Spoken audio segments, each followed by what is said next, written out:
Aujourd'hui, je vais te parler de procrastination et de comment arrêter de repousser sans arrêt les choses que tu as à faire à plus tard. Je vais te donner des astuces et à la fin de la vidéo, eh bien, je pense que tu repartiras déjà avec ce qu'il faut pour commencer à sortir de ce cercle vicieux. Salut, je me retrouve à Bruges aujourd'hui et en fait, eh bien, c'est super facile d'y aller par rapport à Bruxelles. Si tu es à Bruxelles, tu mets 1 heure de train pour aller dans cette ville qui est absolument magnifique.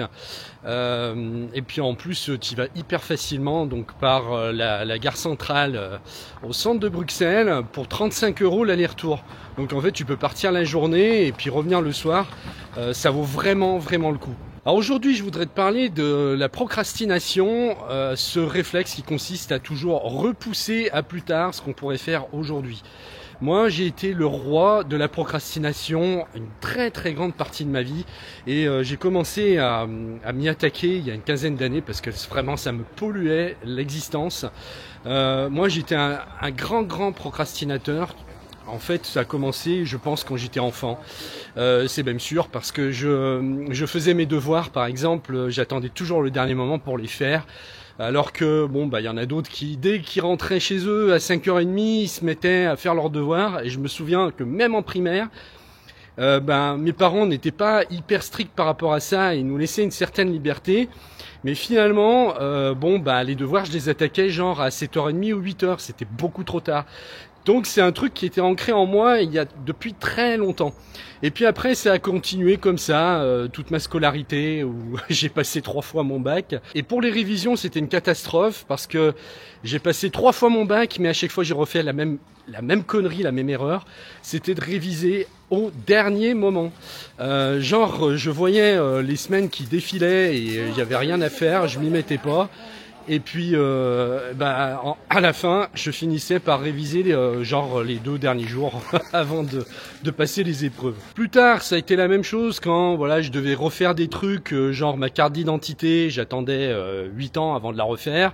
Les courriers qui arrivaient, ils s'entassaient sur mon bureau, j'attendais parfois 2 mois avant de les ouvrir. Enfin bon, moi j'étais vraiment le roi de ce truc-là, quoi. Et le problème avec ça, c'est que plus tu attends, plus tu as l'impression que le truc est une montagne à faire, alors que c'est uniquement psychologique, mais en tout cas, plus tu vas attendre, plus tu as l'impression que il va y avoir une montagne à gravir pour la chose que tu as repoussée peut-être depuis des semaines ou des mois, alors que en fait, quand tu t'y mets, tu vas voir que finalement, ça va te prendre quoi? Peut-être 5 minutes, 10 minutes à le faire, peut-être un peu plus, mais en tout cas, toute l'énergie que tu auras dépensée à réfléchir à l'affaire aura été 100 fois supérieure à l'énergie qu'il te faudra pour accomplir l'action. Et alors vraiment le truc le plus terrible avec ça, c'est que dire que tu vas faire les choses plus tard revient à dire que tu ne vas jamais les faire. Clairement, procrastiner égale jamais. Il peut se passer 1 décennie ou même plusieurs décennies sans que tu agisses. Et le temps n'a rien à voir là-dedans. C'est vraiment des habitudes qu'il faut ancrer. Mais le fait de repousser plus tard, ça équivaut à dire que tu ne feras jamais. Tu ne passeras jamais à l'action. En fait, ce qui se passe, c'est que dans ton cerveau, il y a des connexions qui se font. Et ce qu'on appelle des connexions synaptiques. Et à chaque fois que tu vas repousser même une micro-action, ton cerveau s'habitue à ça. Et donc, il y a des connexions qui se créent. Et à force, ça va devenir un automatisme de repousser, comme ça aurait pu aussi devenir un automatisme de passer à l'action. Donc c'est un cercle vicieux. Dans le premier cas où tu procrastines, c'est un cercle vicieux. Tu vas créer comme des sortes d'autoroutes dans ton cerveau qui vont te pousser à repousser sans arrêt. À la fin, ça devient vraiment neurologique. Ça devient neurologique, tu habitues ton cerveau à repousser tout le temps. Et donc ce que tu peux faire, c'est petit à petit renverser la vapeur en commençant par des petites actions, des micro-actions qui te demandent pas beaucoup d'efforts. Parce que tu vas voir que même celle-ci, tu auras tendance à te dire non, je vais le faire plus tard.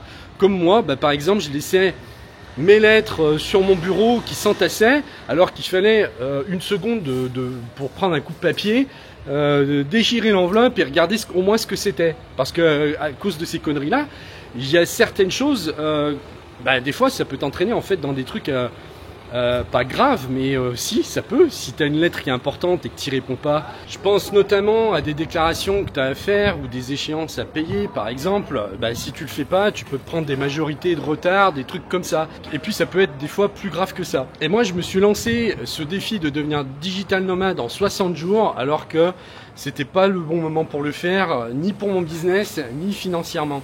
Mais le problème, c'est que si j'attends encore, bah, je passerai jamais à l'action. Et donc là, je me suis dit, c'est pas grave, tu vas puiser dans tes économies s'il faut, si t'as pas l'argent pour partir en voyage, mais tu vas le faire. Et pour une fois, j'ai trouvé un moyen et pas une excuse.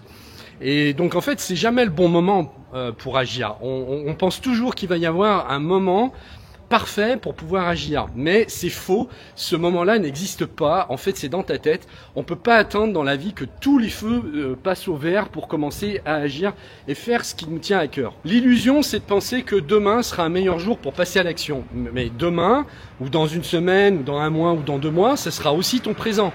Et quand ce sera là, au moment où tu devras le faire, eh ben, le piège, c'est que tu te dises, non, on repousse à demain, on le fait dans une semaine, dans un mois ou l'année prochaine.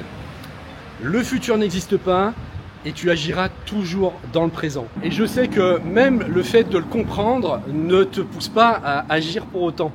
C'est-à-dire que tu vas certainement, même les premiers temps, en ayant conscience, continuer à faire ce que tu faisais avant. Donc c'est pour ça qu'il faut procéder par petits pas et pas trop te mettre de pression.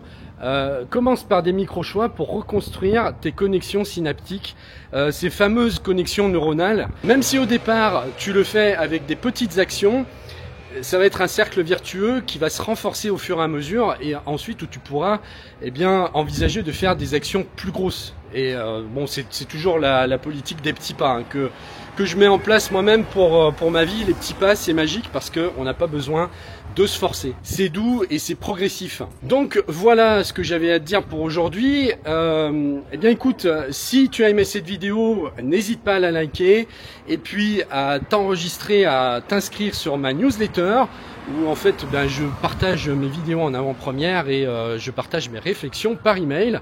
Donc tous les liens se trouvent dans la vidéo. Bon moi je vais continuer ma balade à Bruges qui est vraiment, encore une fois je le dis, une magnifique ville. Tiens regarde, je vais te faire voir l'espèce de canal où il y a carrément un bateau qui passe ici là. Je te ferai voir quelques images de la ville, mais c'est vraiment magnifique. Voilà, et écoute, je te dis à plus tard dans une prochaine vidéo. Salut!